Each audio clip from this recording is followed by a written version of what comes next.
तो गोया सरकार तो आलम यहाँ पे कहना क्या चाह रहे हैं, फरमाना ये चाह रहे हैं जो तुझको इल्म सिखाता है उसको वो तेरे बाप जैसा ही एहतराम करना, उसका क्या करना, बाप जैसा एहतराम करना, जिसको रूहानी उस्ताद भी कहा जाता है, रूहानी बाप कहते हैं। ठीक है, तो ये सरकार फरमा रहे हैं, फरमाया मैं तुमको इल्म सिखाता हूँ इसलिए मैं तुम्हारे बाप जैसा हूँ। आज तो मैंने ये भी सुना है कि कई शागिर्द उस्तादों को यहाँ से पकड़ भी देते,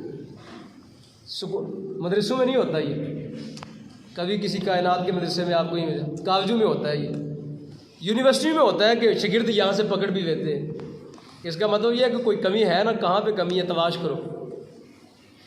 और कभी ऐसा मैंने सुना है कि किसी शागिर्द ने उस्ताद को फैर भी मारे हैं, ये रोज़ अखबारों में रिपोर्ट आती है, शागिर्द उस्ताद को फैर मार रहा है, फारग कॉलेजों में, यूनिवर्सिटियों में, स्कूलों में। अल्लाह पाक ने किसी मदरसे पे ये दिन नहीं दे के आया परवरदिगार यहाँ पे तो शागिर्द जो है ना वो जब कभी पढ़ के भी चले जाए ना तो फिर भी कभी सामने आए ना तो यहाँ से झुकते उधर उस्ताद के हाथ दस्तबोजी करते हैं, तो बाद में जब मिलते हैं उस्ताद से। ये कुरान की बरकत है, ये अल्लाह के दीन की बरकत है, ये तरबियत है। और नबी करीम अलैहिस्सलाम ने फरमाया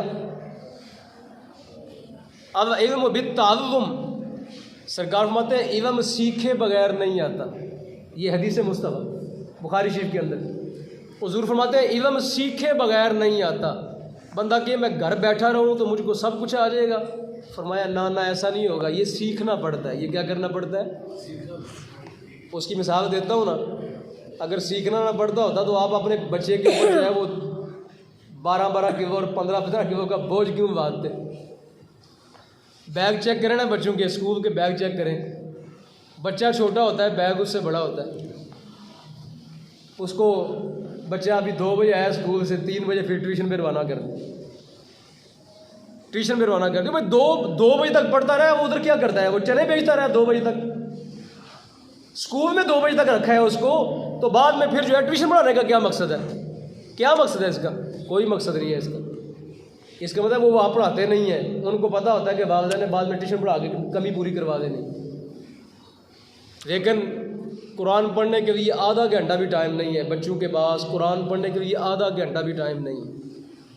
आधा घंटा भी आप अपने बच्चों को टाइम नहीं देते कुरान पढ़ने के लिए, और स्कूल के लिए कितना टाइम देते हैं? 12 घंटे 10 घंटे टाइम। तो सरकार दो फरमाते हैं इन्नमल इल्म बित्तअल्लुम, फरमाया इल्म सीखे बगैर नहीं आता। इल्म सीखे बगैर, नमाज सीखे बगैर नहीं आती, नमाज सीखे बगैर नहीं आती।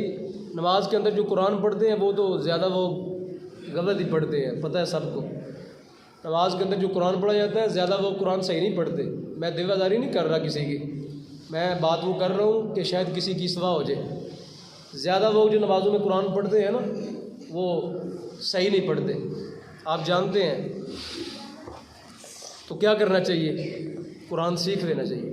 कम से कम जितनी सूरतें नमाज में पढ़ी जाती हैं बार बार आप पढ़ते हैं, उतनी सूरतें सही कर लें, उतनी सूरतें क्या कर लें ताकि आपकी नमाज, चूँकि नमाज कुरान जो है ये नमाज का रुकन है ना, क़याम में आप कुरान पढ़ते हैं और ये क्या है? नमाज का रुकन है। नमाज का क्या है? रुकन। और रुकन के बगैर नमाज नहीं होती, फ़र्ज़ के बगैर नमाज।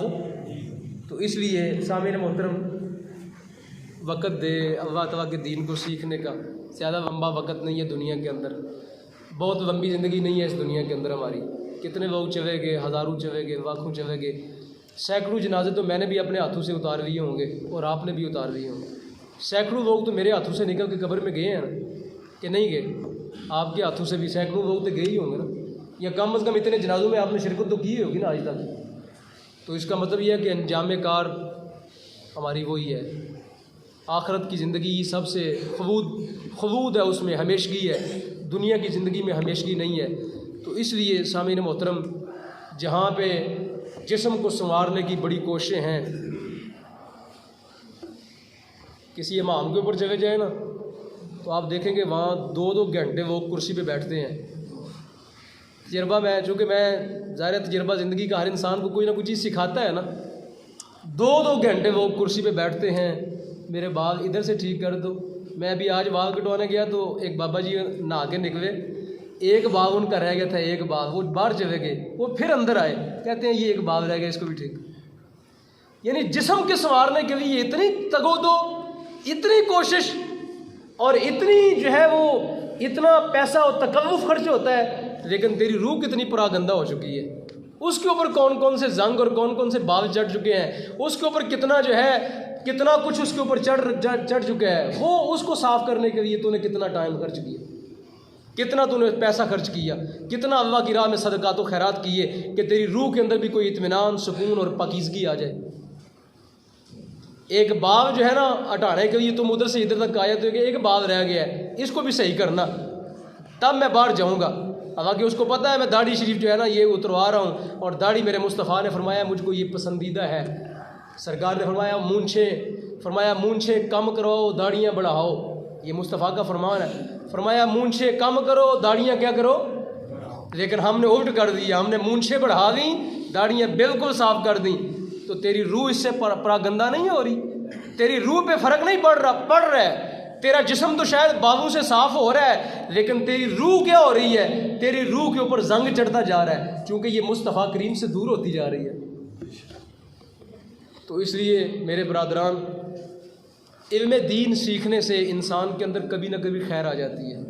कभी आप चेक कर लें कुरान पाक को, कभी आप किसी आलिम दीन के पास जाएँ कि यार एक आयत का तर्जमा मुझको रोज़ाना पढ़ा दिया करो, 10 दिन के बाद चेक कर लेना आपकी हालत बदलनी शुरू हो जाएगी।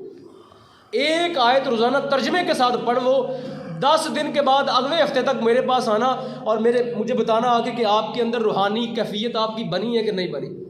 आप मुझे बताना 10 दिन के बाद कि आपके अंदर से जो कोई ज़मीर नाम की आवाज़ उठनी शुरू हुई है कि नहीं हुई। तो इसलिए सामीन मोहतरम, मैं आपसे अर्ज़ करता हूँ कि इल्म दीन सीखें।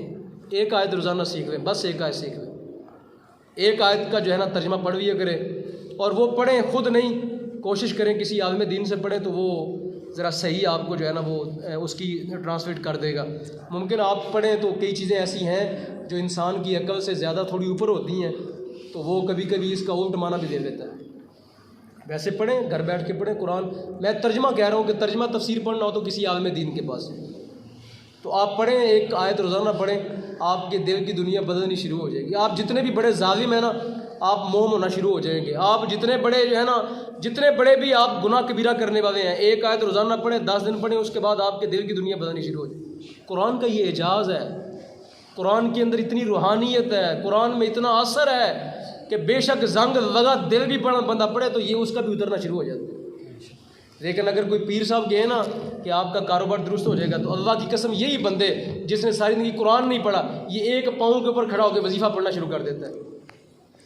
यहाँ अब आप बैठे हैं, मैं भी आप में से हूँ, हम सारे एक ही जैसे हो गए। अब मुझे कोई पीर साहब कहे ना कि कोई जादूगर गए, ये वजीफ़ा पढ़ गया हो, तेरा कारोबार सही हो जाएगा, तो मैं 21 दिन का चिवा करने के लिए बैठ जाऊँगा कब्रिस्तान के अंदर। लेकिन तूने कभी 21 मिनट भी कुरान नहीं पढ़ा। इसलिए आपकी खिदमत में गुजारिश है कि इल्म दीन सीखें। ये रमज़ान का महीना आ रहा है, आगे रमज़ान मुक़द्दस का महीना आ रहा है, पता नहीं सारा साल नसीब होगा कि नहीं। चलो कम से कम रमज़ान के अंदर ही कुरान की तरफ थोड़े मुतवज्जे हो जो, हदीस मुस्तफ़ा की तरफ मुतवज्जे हो जो। और बाकी जब आप इल्म दीन सीखेंगे तो आपका अकीदा भी दुरुस्त होगा, आपका नज़रिया भी दुरुस्त होगा, आपका अमल भी दुरुस्त होगा, और बाकी भी आपके अंदर फ़र्क आना शुरू हो जाएगा। अल्लाह पाक हम सबको अमल की तौफीक अता